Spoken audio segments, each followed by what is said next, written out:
The reason you lose is because you've been programmed to lose by all of your experiences throughout life. Winners are programmed, losers are programmed. I was programmed to be a winner in any scenario because I was raised in a very specific way. You were not. So we're going to start at the absolute beginning of why you've ended up a loser, because most of you never self-reflect. You're dummies who never look in the mirror and say, how did I end up where I am? Why am I the person I am? Why do I believe the things I believe? You don't self-analyze. So you don't understand how your own mind works, which means you don't understand why you are where you are. Because before you make a move on the chessboard, you need to analyze your position. By analyzing the board, the smartest thing you can do is to try and take your strengths and play them off against your weaknesses. So if you're poor, you have hunger and motivation. What you have to do is fix the things you don't have. You need to get around rich people. You need to get a good network of people you can trust who have a lot of money. You need to find a teacher who's prepared to teach you how money really works. That's the first thing. The second thing, and your biggest problem to fix, is your monumental laziness. And you have to understand that you innately are lazy. You innately lack hunger and fire. You're innately afraid. You're a coward. You lack the balls it takes in many scenarios to get rich or die trying. That's the truth. People in the ghetto already have the fire. Those brothers already have fire. Yeah. They're already prepared to do anything it takes. You need to ignite the fire inside of you. You need to make sure there's something inside of you that's going to get you motivated like a poor person's hunger, because you've never felt it before. Because the poor don't need motivation. The poor understand what it's like to be taken advantage of. And the poor understand what happens when you have no money and no food. You don't. You're not poor. You have food in your fridge, but you lack motivation because you're a dipshit. And that's why you've actually had a very bad start in life. You need, and this is very important, not only do you lack fire, you lack imagination. Because when you're poor, let me tell you something poor people do all the time. You imagine. My brother and I used to sit around and talk about what could be if only we managed to get it out. How it would feel to have this car. How it would feel to be in this place. How it would feel to be famous and internationally renowned. How it would feel to go to Saint-Tropez and live on a yacht. How it would feel to be able to fly on private planes. How it would feel to not have to worry about food anymore. My brother and I used to imagine for hours. We used to talk about it. We believed in this version of reality where we somehow made it. Not only do you lack motivation, you lack imagination. And that's why it's very important. You need to start believing you are the man, even if you're not yet. Before I was world champion, I knew I was going to be world champion. You have to believe these things. We had imagination and we had hunger and fire. You don't have those things. That's why you're fucked. Do you not understand? It doesn't matter how tired I get when I fight. I'm never actually tired because I am so desperate to hurt my opponent. I am more desperate to hurt him than I am tired. In all realms, forever. That is the hunger and motivation. That's why boxers start poor. That's why fighters are poor. There's a different mentality they're born with. They imagine being champion. They're prepared to do anything it takes. They have hunger and fire inside of them. There's no middle class champions. None. So it's extremely important you develop your imagination as well as your fire. And I'm saying this to you because there's a whole bunch of you who don't realize how badly you've failed. You need to start imagining what actual freedom is. You need to start seeing beyond the confines of your comfort. You need to start developing the hunger it's going to take for you to elevate to the highest possible echelons and stop being enslaved by your comfort, because that's what you're enslaved by. It's extremely important. Your future is the result of your daily actions. You're defined by what you do today. Lazy now, loser later. Get to work. Now, what have you done today which is going to positively affect the outcome of your future? When have you sat and imagined your dream life? When have you self-analyzed and self-reflected and tried to work out where you've gone wrong to end up such a mediocre specimen of man? Why can't you go down to the dealer and buy a brand new Lamborghini right now? Why not? Is it a lack of money? Is it a lack of, what is it? Is it only money? Are you afraid if you buy one, you'll get robbed? What is stopping you? Have you even thought about any of these things? Has it even crossed your mind? It's extremely important, gentlemen, that you understand the chessboard and understand exactly where you are so you can make changes. Most of you are not actively building a future. You're not actively trying to build the dream life that you want to have. And then you expect it to just appear. Do you know why? Because when you were born in the middle, your parents put food in the fridge. It just appeared. The heating was just on because it was cold outside. We knew you never had that problem. That's why people at the bottom, we understand intricately. We understand this viscerally. We understand that nothing is going to come to us unless we go out there and get it ourselves. And once you have that, you have endless motivation for all things. That is extremely important. You have to train a fighter, a boxer. Do you want somebody who has poor nutrition and poor sleep, but endless fire inside of them, someone poor, to turn them into Muhammad Ali? Or do you want somebody with a good bed and good food, but lacks fire? Which one do you think is going to become a champion? Which boxers have become champion historically across time? Were they rich men? Were they from middle class incomes? Or were they from the ghetto? Were they from the bottom? It is all a test. It's all a test. You watch me because I perform flawlessly, and I'm not afraid to pay the price. You'd be up here with me if you were brave. When I say brave, and this is a genuine question, when is the last time you made a brave decision? When's the last time you took a brave route and did a brave thing? And I want you to actually take a few seconds and ask yourself that question and answer it. Bravery is a muscle like every other one that must be flexed and used to grow. Bravery is extremely important, and Bitcoin's a super easy answer. What's the worst that can happen? You lose your money? Do you think people like us were afraid to buy crypto once we worked it out? Once we were told about Bitcoin at $800, do you think we were afraid to buy it because we might lose money? Do you not understand? People like us don't give a fuck. That's how we end up here. Oh, you're lacking hunger. You're scared to be brave. You're lazy. I don't want to put my $6,000 into Bitcoin. I might lose it. I might lose it. Because you lack bravery. So, if you've done nothing brave that you can mention instantly off the top of your head, then what you need to do is something brave quickly. I'm not quitting. That's called handing the prize to somebody else. There are a certain number of prizes in the universe. There are stars that exist. They're just out there. There's prizes. So the people at the bottom have something that you don't have. It's hunger. You need to now, and this is the actionable, guys, you need to cultivate a lifestyle which is going to endlessly give you fire inside of your heart so that you never struggle with motivation ever again. You need to cultivate that with your social circle. So you need to be around motivated, hungry men.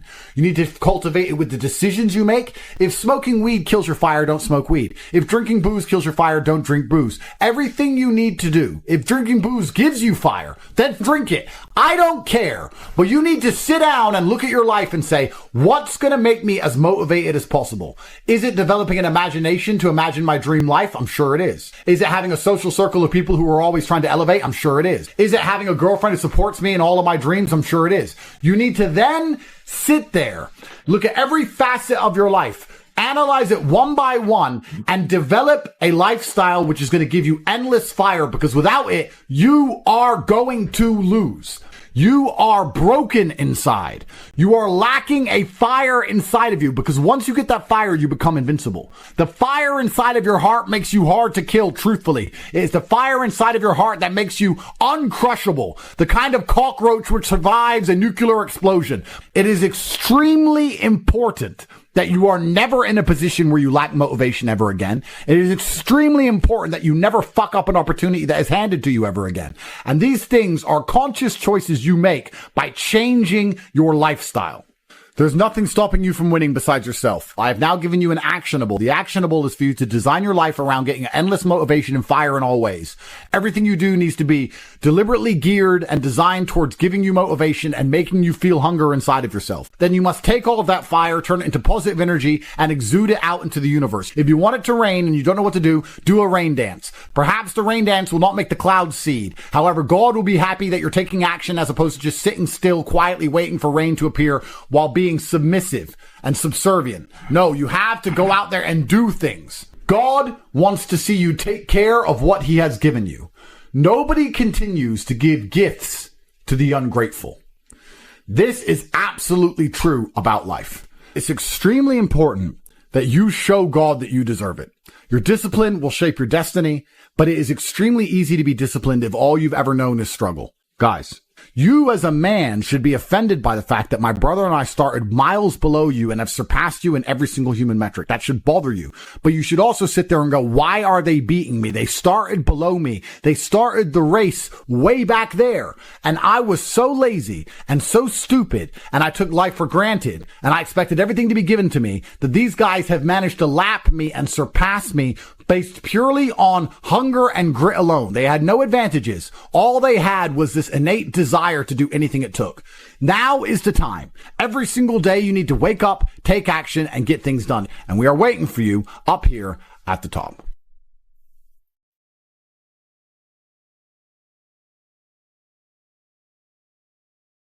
Everybody always says, if you tried your best, that's all that matters. The best is all you can do. If you tried your best, it doesn't matter what happens. It doesn't matter if you lose if you tried your best. Most people have heard that before. But there is a secret to the universe that most don't know. If you actually try your best, you can't lose. Not pretend to try your best. Not try your best 90% of the time. Not try your best with excuses. If you genuinely try your best all of the time, all day, every day, it's impossible to lose. So when people say, if you tried your best, it's okay to lose, that is a logic fail. Because if you lost, you didn't try your best in the first place. If you actually try your best, it is impossible to fail in this life. God is watching and he rewards those who want it the most. If you want it the most, you can have it. It's a competition. Every dollar you want, the house you want, the car you want, other people want. You have to win. You have to want it the most and genuinely do your best, because most people aren't capable of doing their best anymore. To get up every day, whether they feel like it or not, and perform regardless. That is the secret. You cannot fail if you try your best. So if you don't have the car you want, the woman you want, the relationship you want, the friends you want, the house you want, you haven't been trying your best. Because I guarantee you the second you do, you'll have all of it. There are a lot of lazy people. The unfortunate reality about money is that you are competing. So it's player versus player. It's like anything in the world. If you want that beautiful girl, so does everyone else. You have to win the competition. You want that car, you have to get it first. You want that money, everyone wants that money. You have to compete. It's competitive. Business is competitive.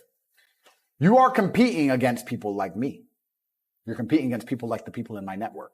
This is who you're competing against. So the competition is absolutely and utterly fierce. Understanding that you're a man with a small pistol up against a mighty army. If you want to add a little bit of laziness on top, you're fucked. A lazy person thinks he's working too hard, and a successful person thinks he isn't working hard enough. And we're doing 20 times the work they are. And we're like, oh, I could have done more, could have done this. Oh, I missed that today. Can't miss that again. Oh, I should have taken that call. I should have flown there. I should have. We have guilt about it. They don't give a solitary fuck. And even if you pointed it out to them, they'd sit there and go, oh yeah, and they'd make some excuse for it. It's the brutal arrogance of people. So when I say people are lazy, they go, I'm not lazy. I work hard every day. You work 8 hours a day? You work eight? The fuck? If I'm awake, I'm working. I'll be driving my Bugatti Chiron through Dubai, working. I'm texting at the same fucking time. I don't take a second off. I don't take a minute off. I don't relax. I don't rest. I don't stop. I don't chill. None. Ever. I'm either asleep or at work. That's it. Second I wake up, I check my phone, I begin working. I go to the gym in between sets, I am working. I'm online working the entire fucking day until the second I go to sleep, I am at work. That is all I do. And you are at home competing against me, and you want to watch a movie tonight and then say you're not lazy. You're fucking lazy, and you're going to lose forever. I've never seen anybody dedicate themselves to something completely and fail. I've never seen somebody eat right, go to the gym every day, train really hard, and not be in good shape. I've literally never seen it. The universe is extremely giving. If you actually try and you actually want it and you're actually not making excuses, lying, talking shit, you're going to get what you want. 99% of what men do is for status. We want to be in good shape for status. We want the fast car for status. We want the nice house for status. We want the diamond watch. We want the hot girl. This is all for our status. Look at me. I'm the big dog. This is how we compete with each other. If you're going to be a dude who pretends that's not true, or be a dude who doesn't want to compete, your life's going to fucking suck. I have no sympathy for losers. I want to make this another thing clear that ends up on TikTok and everyone cries their eyes out. I don't give a solitary fuck if you want to stay at the bottom of the societal totem pole. If I'm going to ignore how I feel day after day so I can perform, regardless of whether I'm sad, happy, pissed off, tired, if I'm going to get up and work anyway when I'm tired, how do you expect me to feel sorry for you because you didn't work when you were tired? If I don't care about my own emotions, I certainly don't give a solitary shit about yours. If you want to stay a loser, stay one. Good. It's fine. Stay a loser. I have no sympathy for you. I don't care. I am absolutely and utterly a believer in hard work. I'm a proponent of hard work. I have all this money and all I do is work. My entire life is work. This podcast is work. I'm getting in the car. I'm going to another meeting. Work. I want to go to the gym so I'm in good shape. Work. It's all work. My entire life is work. And people don't want to look at life that way. They want to talk about work-life balance and being lazy and all this crap. I don't believe in any of that. I believe in if you want to win, you have to outcompete the man who's prepared to do nothing but work. It's player versus player. If you're going to sit there and go, I don't want to work more than an hour a day. Well, the guy who does want to work more than an hour a day is going to beat you. And no matter how smart you are, there's always a smart dude who's doing the same smart work you are for more hours than you're doing it. That's just the nature of the game. You know, you're not doing anything and you're asking the question, hoping I'm going to give you some magical answer that's going to allow you to be motivated forever. But motivation isn't real. Everyone says this. Motivation is not real. Discipline's real. I do not feel like training, but I still train because I'm a disciplined individual. You don't get to go through life only doing the things you feel like doing. Do you know who gets to do that? Women. Beautiful women. Beautiful women get to do what they feel like doing.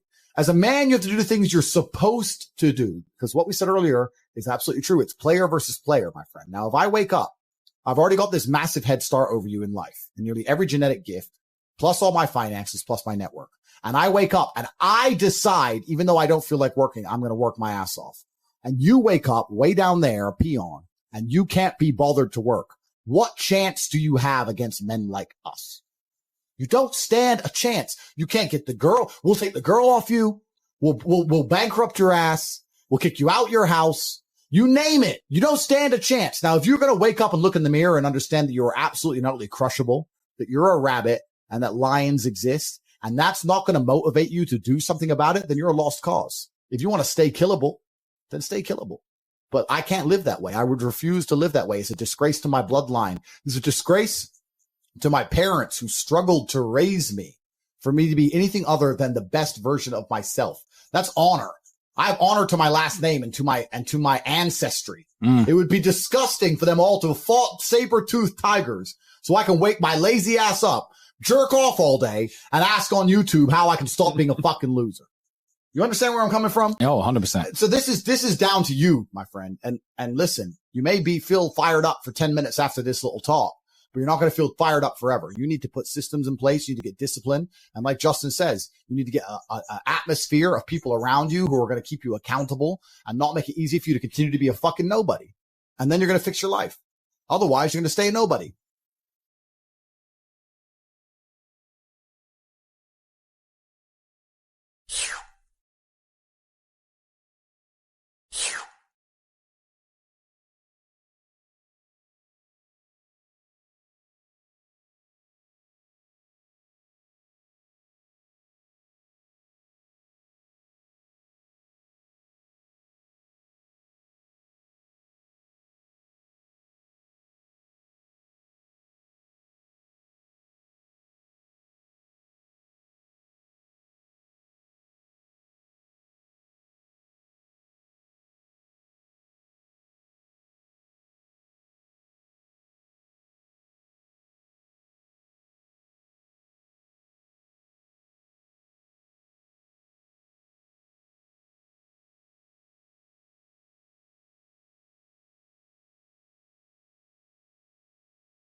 The world has become exceptionally easy for a lot of men. It used to be a different place. Most men were cannon fodder. Most of us would have ended up in wars dying for fucking no reason. Damn.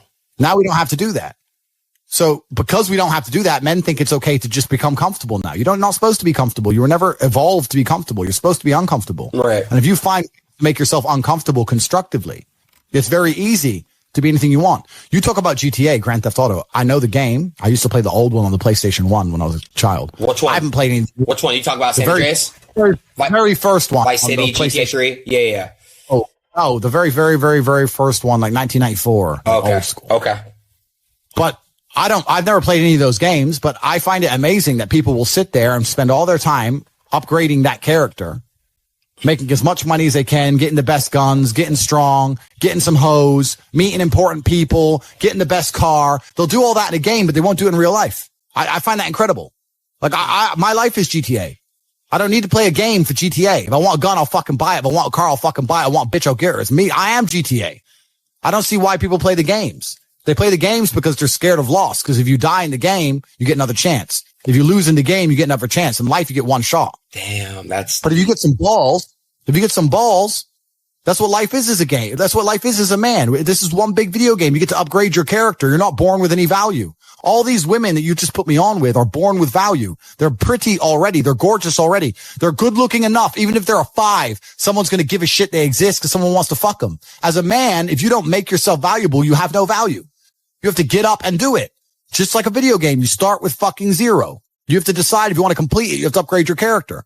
So I find it amazing that men are going to play video games and fuck about and waste their time instead of upgrading their character. Everyone knows what to do. You know what you have to do. You're right. If you had to become the most dangerous, intelligent, respectable man on the planet, you know you're supposed to go to the gym. You know you're supposed to train, learn how to fight. You know all these things. You don't do them. That's your decision. It's your prerogative. I didn't make that choice. I made the choice to do it all. I decided all of it. And every single man watching this can do the exact same thing. Which is why I have very little pity when I do these streams and people think I'm arrogant or I'm rude to people, or even to you earlier when I was making jokes and I've been joking with the girls, saying drink the soy latte. I'm not, yeah.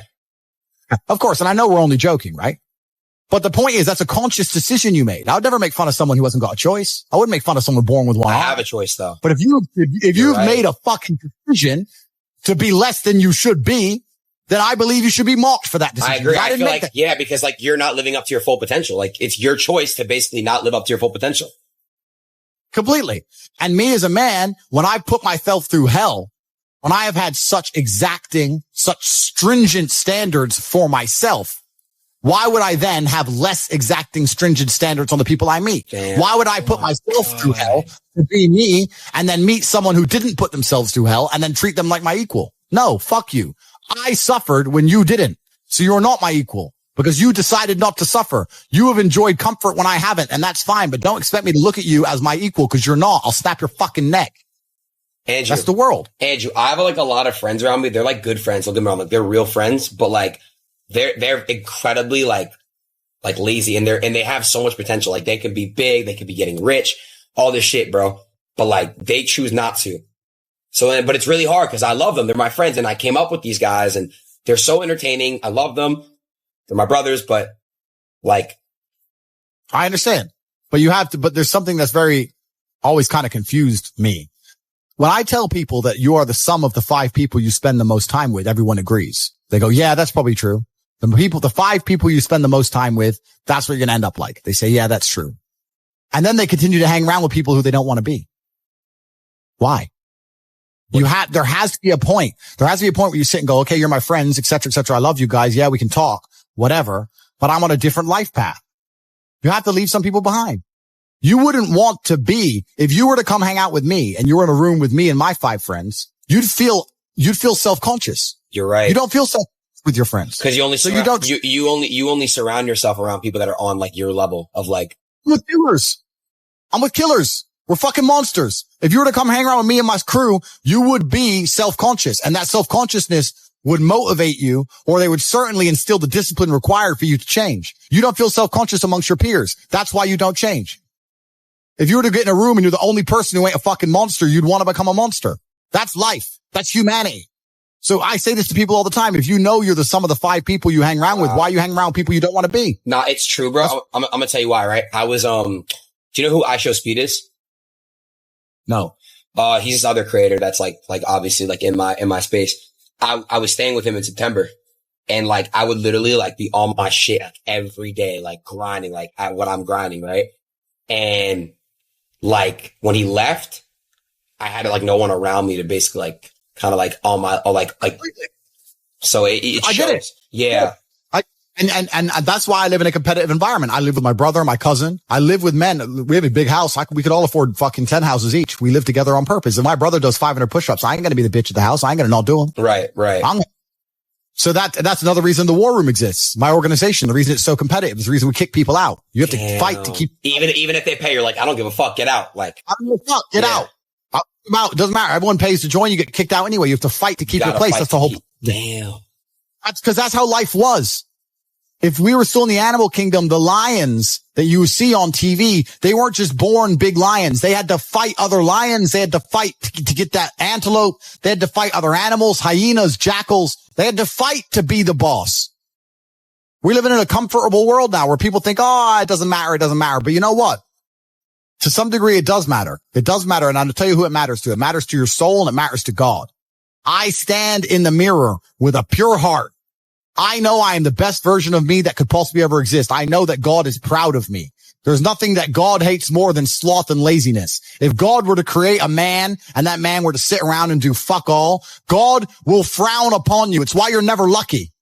If you're listening to this and you think I'm never lucky, I'll tell you why, because God dislikes you because you're fucking lazy. Start to work. Start to show God the beauty of his own creations. You'd be amazed how lucky you'll become. Wow. God is unhappy with these people.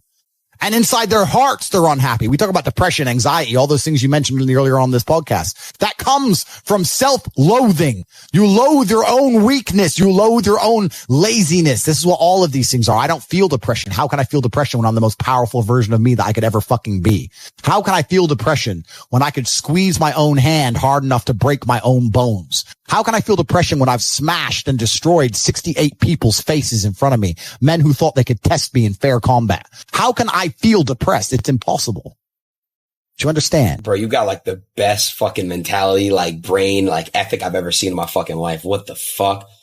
Everything you're saying is just like that you said. It's literally facts. I agree with like 100% of everything. So why do we, okay, here's another question. Do you notice that like human beings, naturally, we don't care about things until it's gone. Like we don't appreciate what we have until it's gone. You know what I'm trying to say? Like appreciation. Like, correct. Why is that? Why do you think that? And do you feel that way? Like, are you very grateful? Are you appreciate what you have? Like, you know how to speak on that. Yeah, that's a mental trick. You have to rewire your brain. That's one of the things you have to rewire your brain to do. And the reason your brain needs to be rewired is because anyone who is watching this stream below the age of 30, your brain is already broken. And I'll tell you it's broken. I'll tell you why. Watch your friends when they're on TikTok. How long can they even focus on a video before they have to change? Half a second, a second, Damn. maybe. All of your minds are broken. You can't even focus on anything anymore. You're right. You are constantly distracted to the point where you can't even appreciate the good things in your life. You're distracted. Your minds are broken. You need to rewire your mind and resist the slave programming. How? They have I'll tell you how. First thing you have to do is identify it. You have to identify what is happening to you. I use my mind to break the trap. What I do is I allow my enemy to manipulate me on purpose. And then I use my mind to break the trap and punish the perpetrators. I will sit on TikTok for a day and I'll just enjoy TikTok. And by the end of the day, I'll watch myself. How quickly I'm looking to be entertained, how little time I give a video, how fucked up I am. And then I'll blink and I'll cure my fucking brain. You must allow yourself to be manipulated and you must fix it. All of it. You just talked about not appreciating the things you have. Then blink and cure your brain. It's a conscious decision. You're letting other people control your mind. Distraction. The Matrix is trying to control your mind. They're very good at it. That's what they do to control all of us. You have to break the trap. If you cannot control your own mind, let me make this point because it's extremely important. If you cannot control your own mind, then you are just a feather in the wind of life. because your own mind is the only thing you can control. You can't control the weather. Right. You can't control other people. You can't even control whether your heart stops beating. You might have a heart attack tomorrow. You can't control anything besides what you think. If you cannot control your own mind, then you go through life with zero control, zero influence. You can't control anything. You're just a feather in the wind, waiting for life to blow you from happy place to sad place to happy place to sad place, completely hoping on the gods to be fortunate to you, because if any genuine discomfort comes your way, you're fucked. It is trained like everything else in life. It is trained. So if you find yourself not appreciating what you have until it's gone, then you must blink and cure your brain. If you find yourself unable to focus or concentrate on tasks, you must blink and cure your brain. If you find yourself unable to go and dedicate yourself to something you don't want to do, you must blink and cure your brain. Because all of our minds have been under constant assault for years. The way the mind functions, the way people interact has changed so significantly in the last 10 years, you wouldn't believe. If you go to a party today as opposed to a party 10 years ago, they look completely different. People are acting differently. People are on their phones now than ever used to be. Even now, people will go to places only to get an Instagram picture, even if they don't enjoy the place. Wow. It's all about pretending they're having fun as opposed to actually having fun. The entire paradigm of society and how we interact has now changed. If you win, you manifested it. Fantastic. If you lose, you would have spent so much time imagining it that you're really going to want it. And because you're really going to want it in your mind, you're going to be more motivated to work hard than ever before.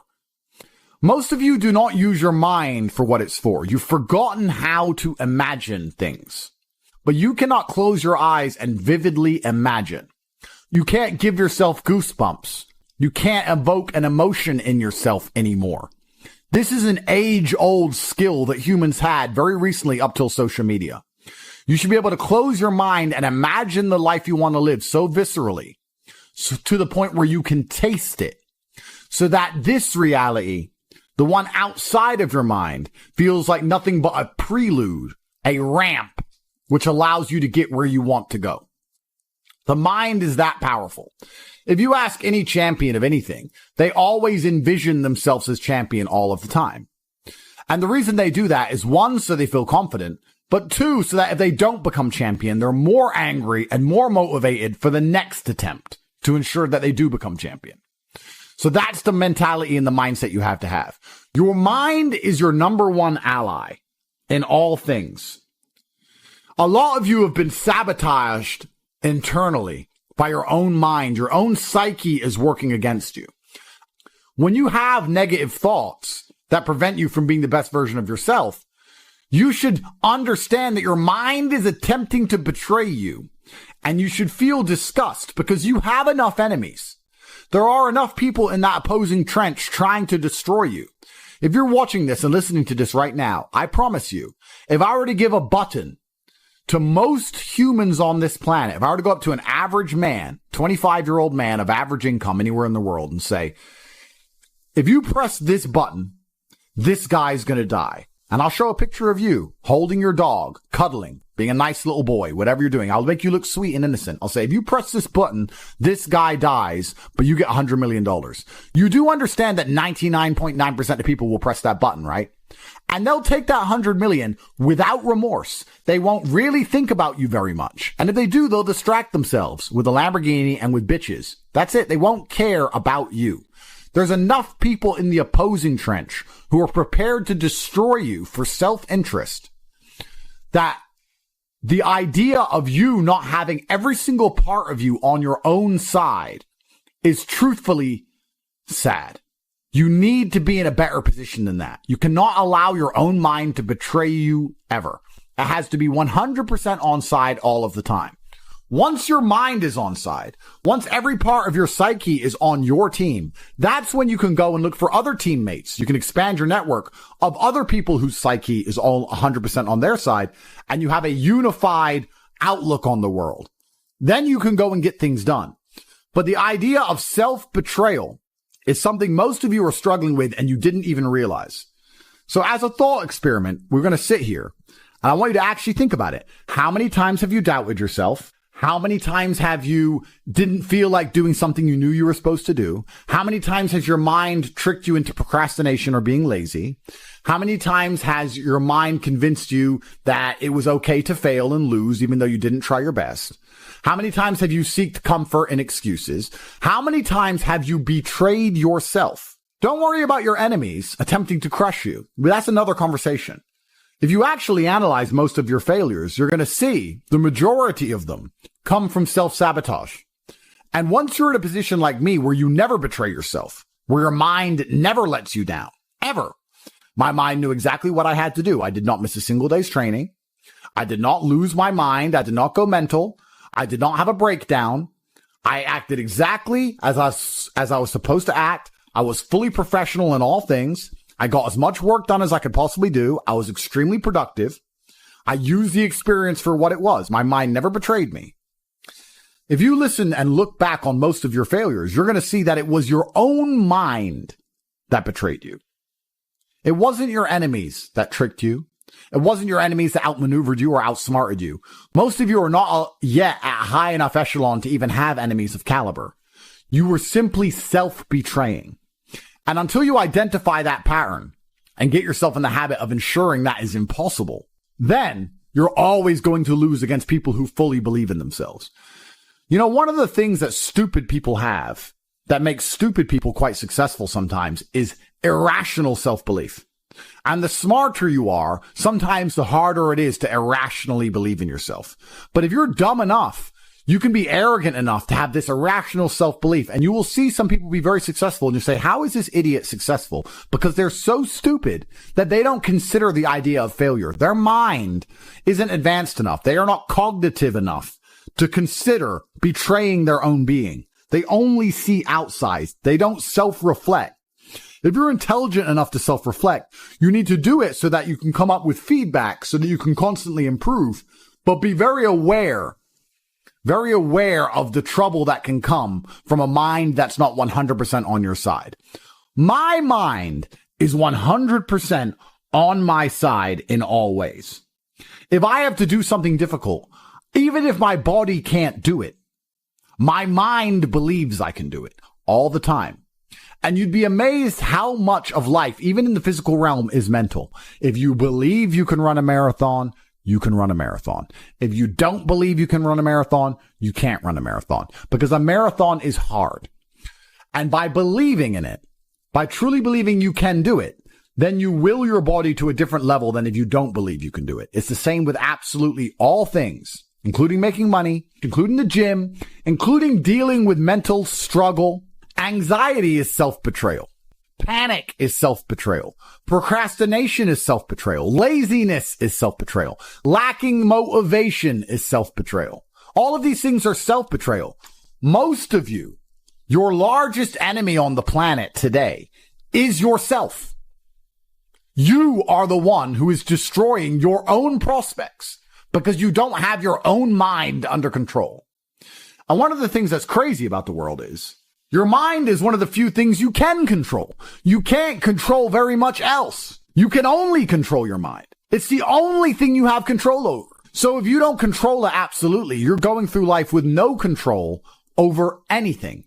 You don't control your own mind, which means by extension, you do not control your life. You do not control your woman. You do not control the weather. You don't control nothing. You're just an empty vessel going through life with zero control over anything. You can control, once your mind's in check, your reaction and attitude to things. When you're in the trenches, there's people who give up. There's people who quit. There's people who sow FUD.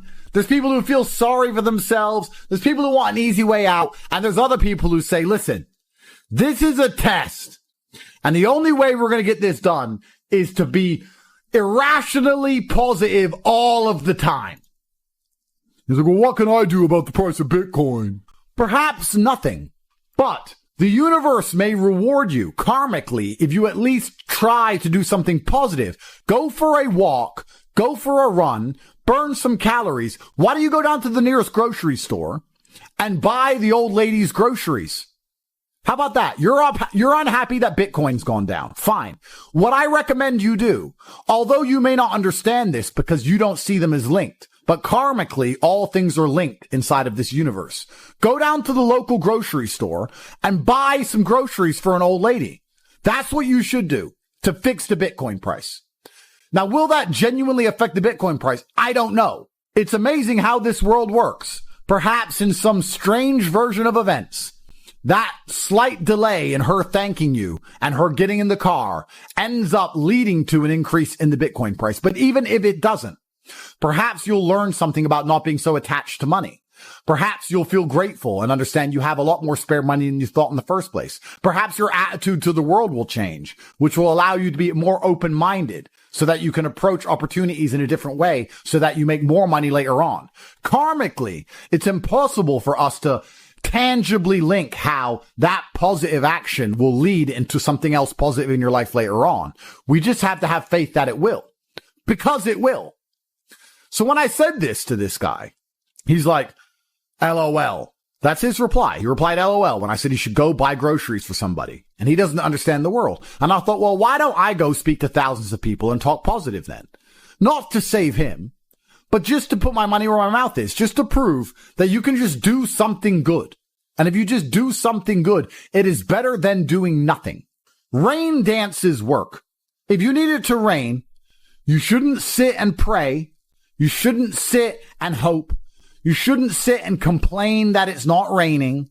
You shouldn't sit and wait. You should rain dance. Does a rain dance make clouds appear? No, but you should take action. Perhaps your rain dance, although will not make clouds appear, will be viewed by a tribe high on the mountain far away, and they'll look down seeing you rain dance and realize that you need water. And then maybe Providence and luck will have this tribesman appear with big barrels of water saying, we think you might need water and we have some spare.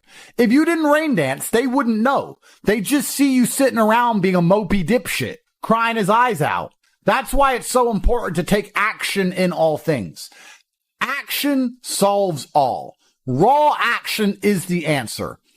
Raw action solves all. It is a mindset. So this dipshit complaining about this crypto price, he's not prepared to rain dance. He's not prepared to help a granny with her groceries. He's not prepared to do anything. God does not reward men that way. God rewards men who attack the world. You have to go and get things. You have to show that you deserve them. Even in mating, men go get the woman. Men go get money. Men go take land. Men go. We go and happen to the world. The world doesn't happen to us.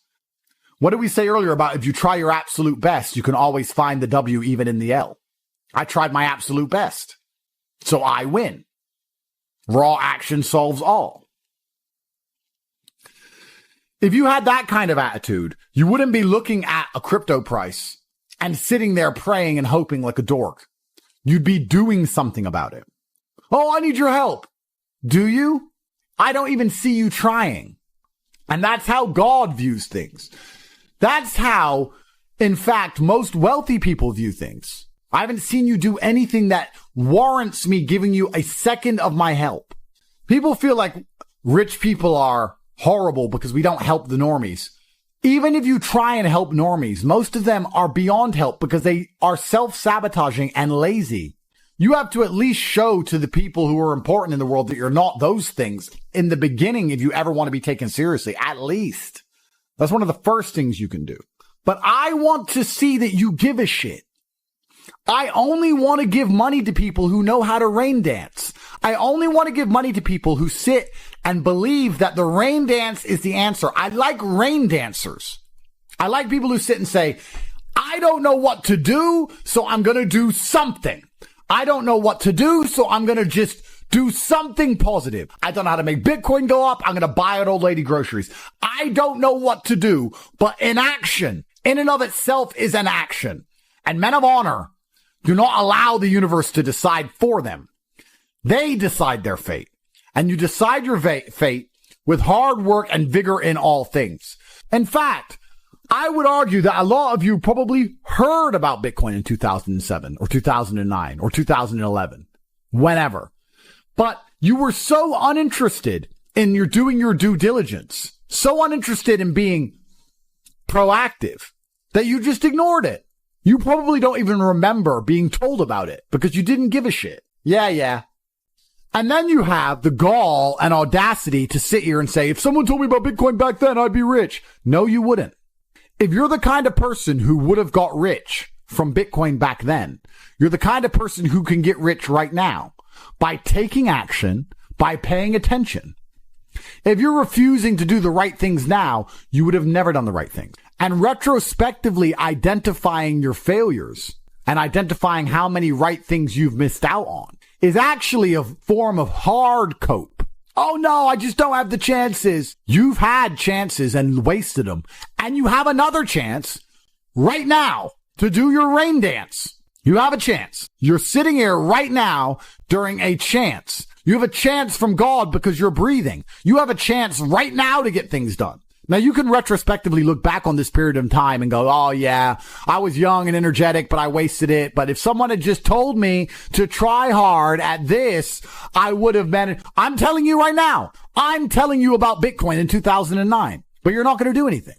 It's almost impressive how difficult it is to make the average person move. The average person is a statue getting shit on by the pigeons, and they'd rather just sit there covered in shit than move. It's very hard to inspire people to take initiative to save themselves. It's incredible. Why? When they know that it's going to work. Some people are just born to lose. These are people who are betrayed by their own mind and can't be influenced even from the external because their own mind betrays them. There's a devil on their shoulder constantly holding them back. When you watch old kung fu movies and you see a master and he has chi, I totally understand the danger of a man with endless chi, endless internal power that he can convert into anything he wants it to be, whether it be mental fortitude at the time, physical fortitude, whether he can exert it as an attack. Chi is a super real thing, and it's self-generated. It is a decision. I want you to understand how my mind works. My core principle is endless work. Endless attack. That is how you win in the end. You never give up and you endlessly persevere. It's hard to destroy the man who endlessly perseveres. Perseverance is the key. It is very easy to accept an L when you've tried your best. It's easy. The reason I don't like that saying, well, as long as you tried your best, is because most people don't try their best. If you do try your best, it's very rare you fail. In fact, it's nearly impossible. People say it's okay to lose if you tried your best. The secret to the universe is if you try your best, you hardly ever lose. It takes some freak accident or the will of God to ensure that you don't pull it off if you actually try your best. And on the few scenarios that's happened in my life, I'm happy to take the L because I can say I couldn't have tried any harder. I done my absolute best. I know I did my best. I can't try any harder. God knows more than me, and he decided that things have to be slightly different right now. That's fine. It's easy to take the L if you try your best. So if you try your best, you never feel the bitter sting of regret. You never feel the dark rankness. You never taste failure. It's never in your mouth. It's never lucid. It's never tangible because you approached the scenario with absolute vigor. And truthfully, effort is a muscle, like everything else. The more you exercise it, the better it becomes. So even if you try for 100% for something and fail, you've exercised your effort muscle, which means you haven't failed because you've learned something and become better at giving effort to things. You've become better at being concentrated on a task. So it's nearly impossible to fail in these scenarios. A lot of sayings are overused, never a failure, always a lesson. And that's what's annoying about it, because it's true, but it's rarely applicable. You guys will say it's never a failure, it's always a lesson when you didn't even try. That's wrong. That's a failure. But if you absolutely try your best, then it is a lesson, and there are benefits, right? It's like going for a PB in the gym. You may not get the PB, but your muscles get stronger because you tried so hard. That's how every single task should be approached. I'm trying to lift as much as possible. Perhaps I failed, but because I tried so hard and I strained so hard, my muscles ache and I got stronger anyway. Meaning I did not fail at the task of becoming stronger. There were tangible benefits to my effort in and of itself. Making things happen is the masculine essence to how you should approach the world. Work harder than ever before to be monumentally rewarded more than ever before. It's also about pleasing the universe and showing that you are prepared to put your concentrated calories, the calories you consume, you're prepared to put them into something. You're only going to be rewarded if you differentiate yourself from the crowd via effort. A lot of people don't know how to try anymore, but we are not like that. We know better. We know how to try. That's why we always endlessly win. You should feel genuinely worried about wasting a single second because you can't let the winners keep dunking on you. I've spoken at length about how the world is getting harder and harder. This is true. This is easy to observe. Everybody knows it. There are people out there in the world who are going to try hard to change that dynamic because they don't believe they can ever be rich. There are people who are going to sit and say, I don't want the rich to get richer and the poor to get poorer because I'm poor. And there's other people who sit and say, I like it this way. I like this challenge. I like that the game is rigged because now if I get rich, I get richer. That's how rich people think. Winners think, I have no problem with the rich getting richer and the poor getting poorer because I'm going to be one of the rich ones. Losers think, no, we need to spread it all out. If you accept the rich will get richer and the poor will get poorer, then you need to be prepared to do whatever it takes to win the game.